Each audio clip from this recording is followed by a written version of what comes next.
स्वास्थ्य विभाग का काम है स्वास्थ्य को ठीक करना, है ना। ऐसे ही आपदा प्रबंधन विभाग का क्या रोल है, इस पे भी हम बात करेंगे, और आप लोगों की क्या सहभागिता।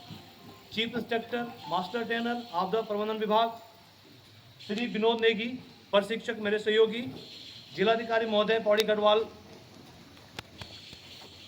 के निर्देशानुसार आप सभी का स्वागत करते हैं और साथ ही धन्यवाद देते हैं कि आपने हमें समय दिया। तो अभी मैं आपदा प्रबंधन विषय पर जाने से पहले थोड़ा सा बताना चाहूँगा कि हमारा जो उत्तराखंड प्रदेश है, इसकी भौगोलिक स्थिति जो है बड़ी विकट है, बड़ी विषम है।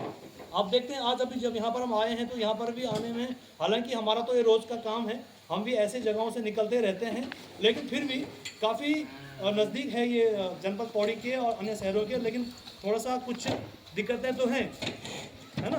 तो ऐसे ही कई हमारे क्षेत्र हैं उत्तराखंड के अंदर, शायद आपको अभी ज़्यादा नहीं ज्ञान होगा कि हमारे इस पौड़ी के अंदर भी बहुत सुदूर इलाके हैं जहाँ पर आज भी सुविधाएं नहीं हैं, अस्पताल नहीं है, ठीक है ना, डॉक्टर नहीं है, उपकरण नहीं है। अगर वहाँ पर आपदा की दृष्टि से कोई घटना हो जाती होगी तो जो पीड़ित व्यक्ति होते हैं वो अक्सर जो है बाहरी मदद पर डिपेंड रहते हैं, बाहरी मदद कोई आएगी तब हमें जाके बचाएगी। लेकिन अगर हम थोड़ा सा भी जागरूक होते हैं तो मैं समझता हूँ कि आप वहाँ पर ही बीच बचाव करके लोगों की जान बचा सकते हैं। मैं एजुकेशन के हिसाब से कहूँ, मैं हेल्थ के हिसाब से कहूँ कि उत्तराखंड सरकार जितने हमारे जिम्मेदार अधिकारी हैं, सब ने हर उस व्यक्ति को सुविधाएं दी हैं जो बहुत दूर ग्रामीण परिवेश में रहता है। अगर हम शिक्षा की बात करें तो जो हमारे ठीक ठाक जो लोग हैं वो अपने बच्चों को जो है नीचे की ओर लेकर जाते हैं, है ना। जो हमारे अर्बन सिटी है वहाँ पर तो सुविधा जल्दी मिल जाती है, अगर कोई बात हो गई तो वहाँ पर जो है विदिन सेकेंड, विदिन हावर। जो ये जो विभाग है ये दो शीर्षक पे आधारित है, दो टॉपिक पे ये आधारित है। एक तो है हमारा कि जिला आपातकालीन परिचालन केंद्र, जिसको हम कंट्रोल रूम कहते हैं, और दूसरा है हमारा ये आपदा प्रबंधन एवं प्राधिकरण। दोनों में क्या अंतर है? अंतर सिर्फ इतना है कि जो हमारा आपातकालीन केंद्र है, कंट्रोल रूम का तात्पर्य आप समझते हैं। वहां पर जो कंट्रोल रूम है वो 24x7 की तर्ज पे काम करता है। जनपद के अंदर कहीं भी अगर कोई घटना हो जाए में क्या है, ये यूएसडीएमए करके यूएसडीएमए का मतलब क्या हो गया अभी? Uttarakhand state disaster management authority, ठीक है ना। तो इसके अंडर में आती है एसडीआरएफ। इसके अंडर में क्या आती है? एसडीआरएफ हमारे पास एक ऐसी यूनिट है या एक ऐसी टीम है जो कहीं पर जब आपदा आती है तो उस आपदा में जाके वो प्रतिभाग करती है और लोगों को बचाती है। एक टीम है, ठीक है ना, एसडीआरएफ करके। देखा होगा कभी टीवी इत्यादि में देखा होगा, कुछ लोग यूनिफॉर्म पहन के पीली टी शर्ट, नहीं देखा आपने कभी भी? हैं? आजकल तो मोबाइल का दौर है, मोबाइल में भी नहीं देखा आप लोगों ने? जो लोग जाते हैं, में की बात कर रहा हूँ, वहाँ जो है समस्त जनपदों से सूचनाएं जाती हैं, समस्त जनपदों से कि फलानी जगह पे ऐसी बात हो गई और आप हमें सुविधा भेजें, ठीक है ना। ये क्या है? उनका काम है। और साथ ही में वो क्या करते हैं कि हमारे उत्तराखंड प्रदेश की जितना भी आपदाओं से संबंधित डेटा है उसको भारत सरकार, अब भारत सरकार का वहां पर क्या हो जाएगा, अभी हमने कहा यूएसडीएमए, वहां पर हम क्या कहेंगे, अभी क्या कहेंगे? एनडीएमए, ठीक है ना, नेशनल डिजास्टर मैनेजमेंट अथॉरिटी। इसके अध्यक्ष होते हैं माननीय प्रधानमंत्री जी, जो मैंने अभी कहा, और जो हमारे स्टेट के होते हैं उसके अध्यक्ष होते हैं माननीय मुख्यमंत्री जी, और जो हमारे जिले के होते हैं, अभी जो मैं अभी कहा था डीडीएम में, वो उनके अध्यक्ष होते हैं जिलाधिकारी महोदय। समझ आया आप लोगों को?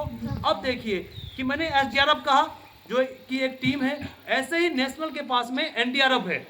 क्या है? एनडीआरएफ। तो एनडीआरएफ का मतलब क्या हो जाएगा? Response force. यहाँ पे थोड़ा समझने वाली बात है, कई लोग यहाँ पर थोड़ा सा कंफ्यूज करते हैं कि कई लोग रिलीफ कहते हैं। मैं आपको क्लियर करना चाहूंगा कि कई लोग रिलीफ कहते हैं, कई रिस्पांस कहते हैं, इसमें थोड़ा सा अंतर है, बात एक ही है। रिलीफ का मतलब राहत हुआ और रिस्पांस का मतलब हुआ प्रतिक्रिया, ठीक है ना। तो जो राहत हुआ वो आफ्टर डिजास्टर होता है, जाना है तो उसको क्या कहेंगे हम? प्रतिक्रिया। तो यहाँ पर हम यूं कहेंगे कि नेशनल डिजास्टर रिस्पांस फोर्स, ठीक है ना, ये हो गई नेशनल की। अच्छा, एक चीज और है कि जो डिजास्टर है, डिजास्टर के कुछ लेवल होते हैं। डिजास्टर में क्या बोल रहा हूँ? आपदा, ठीक है ना। आपदा के कुछ लेवल होते हैं, लेवल बोले तो लेवल 1, लेवल 2, लेवल 3, ठीक है ना, 0 से होता है वैसे। तो क्या है ये कि भाई जो तहसील स्तर की आपदा है कि भाई छोटी मोटी पुस्ता वस्ता इत्यादि ढह गया, तो उसको हम 0 लेवल की कह सकते हैं। जो एक है वो क्या हो गया हमारे जनपद लेवल की, कि जनपद स्तरीय, ठीक है ना। और जो उसके ऊपर है 2, वो क्या है राज्य स्तरीय, उससे ऊपर जो है फिर वो राष्ट्रीय स्तरीय, है ना। अभी केदारनाथ की मैं बात करूं, केदारनाथ की जो आपदा है वो राष्ट्रीय आपदा थी, ठीक है। SDR जो स्टेट की है वो अन्य आपदाएं और डिस्ट्रिक्ट की अन्य आपदाएं, समझ गए आप लोग। तो देखो NDRF SDRF का मतलब हो गया स्टेट डिजास्टर रिस्पांस फोर्स। ऐसे ही एक टीम होती है जनपदों में जिसको हम नाम दिया है DDRF। DDRF का मतलब होता है डिस्ट्रिक्ट डिजास्टर रिस्पांस फोर्स। तो वो कौन होते हैं? वो होते हैं हमारे आपदा प्रबंधन के विभाग। जैसे कि मैंने कहा, मैं, मेरे सहयोगी विनोद नेगी प्रशिक्षक, पटवारी, ग्राम पंचायत अधिकारी, ठीक है ना, अग्निशमन के, पुलिस के, और यहाँ तक कि कभी कभी आप जो हमारे विद्यालय के जो हमारे शिक्षा क्षेत्र में हुआ है तो वहाँ पर हम एक बेस कैंप भी स्थापित करते हैं, तो वहाँ उनको भी हम अपनी टीम में शामिल करते हैं। तो इसको कहा जाता है DDRF, ठीक है ना, कि जनपद के अंदर। इतना समझ गए आप लोग? समझ गए, ठीक है ना। चीज़ को आप समझें, 2 चीज़ों के लिए गांठ बताना अपने दिमाग में बिठा लें। एक तो है कि आपदा के प्रति जागरूक रहना, क्योंकि अभी हम इसके क्या जाएंगे परिभाषा में। हर समय आपदा के प्रति जागरूक रहना। क्यों? क्योंकि आप समझिए हमारे साथ जैसे हम बिस्तर छोड़ते हैं, हर समय क्या है जोखिम बना हुआ है। समझते हैं आप? एक जोखिम क्या बना हुआ है भाई। आप सुबह जब उठते हैं फिर तो पूरा दिनचर्या करके आप वास्तव लास्ट में जब फिर बिस्तर पे जाते हैं और सुबह उठते हैं तो आपको हम कहते हैं, लोग कहते हैं भगवान का धन्यवाद करना चाहिए कि हे भगवान आपने मुझे एक और नया दिन दिया। मैं वहाँ दरवाजे तक ले गया इसको, समझ गया, फिशरमैन कैरी करके। तो उसके बाद मैं अकेला हूँ सपोज, और मेरे साथ दूसरा आदमी नहीं है, तो 2 मेंस आर्म्स कैरी नहीं हो करने के बाद मैं एक हाथ को इसके पैरों के बीच ले जाऊंगा, ऐसे करने के बाद इसको ऐसे अपने पीठ में रोकूंगा, और ऐसे करके इस हाथ को इस कलाई से पकड़ूंगा, लॉक करूंगा ऐसे, और ये गर्दन जो इसके लटक रही है उस गर्दन के लिए मैं यहाँ पर इसको क्या दूंगा, तकिया नुमा वो दूंगा। छोड़ दे गर्दन, छोड़ दे। देख रहे हो इसको क्या कहते हैं? फायरमैन लिफ्ट, है ना। हाँ, अब आपका घुघू में और मेरे घुघू में कितना अंतर है देखना आप है। अब सामान्यतः आप घुघू कैसे करेंगे? कर दो घुघू, यही है ना घुघू, यही है, सही है। अब देखो यहाँ पर क्या है, कितना इसमें कमी है कि हो सकता है कि इसको चक्कर आ रहा हो, तो चक्कर आएगा तो ये पीछे गिर जाएगा और इसको भी गिराएगा। दूसरा यहाँ देखो, दूसरा ये इसकी गर्दन को भी क्या कर सकता है, गले को दबा सकता है ना गले को, है ना। तो यहाँ पे आपने क्या करना है, ये भी एक तरीका, वैसे ये भी एक तरीका है, ठीक है ना। लेकिन क्या करना है आपको, अब घूंघा कैसे करना है, आपने देखो पकड़ ये बड़ा अच्छा है। देख रहे हैं आप, ये है घुघू एक्चुअली। इसमें आपने क्या करना, देखो अगर ये पीछे भी नहीं जाएगा, इसकी गले को भी नहीं दबाएगा, और उठाने में भी कंफर्टेबल हुआ होगा, क्योंकि जो वजन है ना, वो वजन क्या है आपका यहाँ पे आ रहा है, नहीं तो क्या खींचता है पीछे।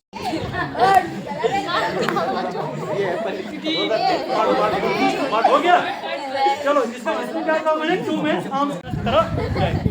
मैं इसलिए कह रहा हूँ आपको, कभी कभी अच्छे खासे लोगों को ये याद ही नहीं आता है। हम जैसे बेहोश हो गया तो मैं वहाँ जाऊँगा, दरवाजे से मैं अंदर जाऊँगा, घुटने के बल बैठूंगा, ठीक है, रुमाल भिगो के बांधूंगा ताकि धुआं में मुझे जो है असर न करे, और फिर अंदर जाऊंगा मैं घुटनों के बल या रेंगते हुए, ठीक है ना। इसके बाद जाऊंगा, इसको सीधा करूंगा, हो सकता है किस कंडीशन में ये होगा, और मैं इसको उठाऊंगा। तो एक तो फिशरमैन कैरी होता है, फिशरमैन कैरी। तो फिशरमैन कैरी कैसा होता है, देखिए कई तरीके। एक तरीका तो ये होता है कि मैं इसको कैसे खींचूंगा, ध्यान देना, मैंने इसका ये कपड़ा पकड़ना है, ऐसे कपड़ा पकड़ा ऐसे, ठीक है ना। और फिर क्या करूंगा, देखो दोनों हाथों को ऐसे ले लूंगा, मरीज को ले जा रहे हो तो देखो ऐसे ले लूंगा, सपोर्ट दे दिया मैंने गर्दन को ना, सपोर्ट दे दिया मैंने, और फिर मैं इसको क्या करूंगा ऐसे, ठीक